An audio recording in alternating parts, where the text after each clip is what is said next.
I need to ask you this because some of the latest news is that President Trump, as we know, has had a conference call with governors. And some of that audio has come out and we're using it. And in it, he says to governors, he says, you're weak. He says, many of you should be, not showing this weakness. We're laughing stocks. You need to dominate. You need to dominate.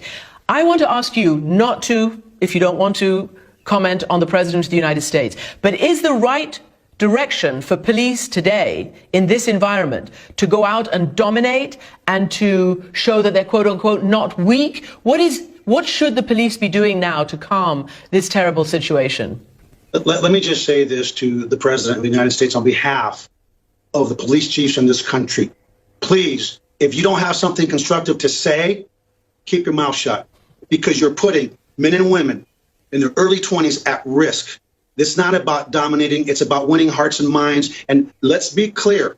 We do not want people to confuse kindness with weakness, but we don't want ignorance to ruin what we've got here in Houston. And speaking for my colleagues across the country, where their officers are being injured, community members are being injured, if you don't have something to say, like Forrest Gump, then don't say it, because that's the basic tenets of leadership, and we need leadership now more than ever. And it hurts me to no end, because whether we vote for someone, we don't vote for someone, it's still our president. But it's time to be presidential and not try to be like you're on The Apprentice. This is not Hollywood. This is real life, and real lives are at risk. And I ask the American people to please join with the police, stand together. Let's shift this to where it needs to be, to the voting booth. Pay attention to the hearts and of the people that we elect. And the reason this stuff happens is because too many people right now in this country that are throwing blocks, bricks, and damaging property never bother to vote.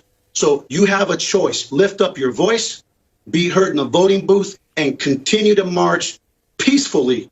So the focus remains on bad policing, criminal policing. And let's be real honest, this is not just about policing. It's about society and this disproportionality of the things going on in our country, from education to health to food to everything that we all as human beings hold near and dear. So please don't react to that. If we just hug one another, the only thing that will happen to overcome hate is love and engagement. Let's engage and let's do what we can control, which is our own actions, our own hearts, and exercise without fail our right to vote.